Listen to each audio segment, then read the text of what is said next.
প্রধান বিচারপতি অত্যন্ত শ্রদ্ধেয় উনি। তো ওনার কিছু ব্যাপারে তো প্রশ্ন ছিল, বিশেষ করে যখন এই আন্দোলনটা হচ্ছে তখন উনি প্রশ্ন করেছিলেন আন্দোলন করে কি রায় পরিবর্তন করা যায় কিনা। এটা নিয়ে মানুষ ভালোভাবে নেয় না জিনিসটা। এছাড়া একটা ব্যাপার ছিল খুব দুঃখজনক, সেটা হচ্ছে উনি ছাত্রলীগের কাছ থেকে চিফ জাস্টিস হওয়ার পর ফুলের শুভেচ্ছা নিয়েছেন। তো এটা তো আমার কাছে ব্যক্তিগত অভিমত হচ্ছে এটা কোড অফ কন্ডাক্টের লঙ্ঘন ছিল, এবং এটা খুব ভালো একটা ইমপ্রেশন দেয় না।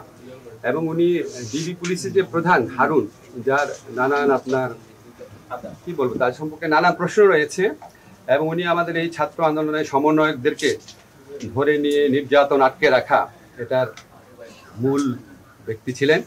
তো ওনার কাছ থেকে উনি একজন ডিবি পুলিশের প্রধানের থেকে উনি সোনার তরবারি উপহার নিয়েছিলেন। তো আমার তখন খুব অবাক লেগেছিল, এবং উনি বিদেশে গেলে বিভিন্ন আওয়ামী লীগের যে নেতৃবৃন্দ আছেন ওনাদের বাসায় থাকেন। তো এইসব কারণে এমনি তো ওনাকে নিয়ে কন্ট্রোভার্সি ছিল। তারপর যখন উনি এই মামলাটা চলার সময় কমেন্টটা করেছেন এত কিসের আন্দোলন, আমি পত্রিকায় যেভাবে পড়েছি এটা রিয়াক্ট করেছে, এবং আমি যেটা জানি ছাত্র জনতার পক্ষ থেকে ইতিমধ্যেই ওনার পদত্যাগের ব্যাপারে দাবি উঠেছিল। আজকে বোধহয় সেটা আবারও বলা হয়েছে, যেহেতু উনি ফুল কোর্টের মিটিং ডেকেছেন। তো এটা একটা অনভিপ্রেত ঘটনা। এই ধরনের অনভিপ্রেত ঘটনা না ঘটলেই ভালো।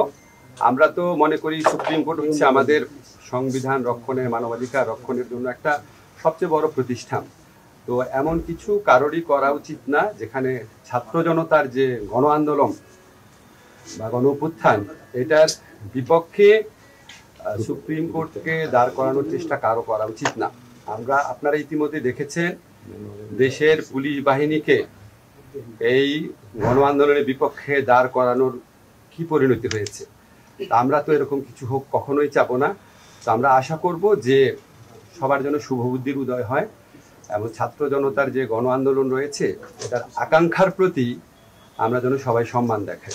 আমি আইন মন্ত্রণালয়ে দায়িত্বপ্রাপ্ত উপদেষ্টা হিসাবে আইনগত সংস্কার করে উপযুক্ত জায়গায় উপযুক্ত ব্যক্তিদের পদায়ন করে আমার মন্ত্রণালয়ের এখতিয়ারাধীন ব্যাপারে যা যা করার আছে আমি সর্বাত্মক চেষ্টা করব।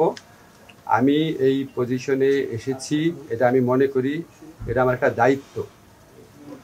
এটা ছাত্র জনতার আকাঙ্ক্ষাকে প্রতিনিধিত্ব করার দায়িত্ব।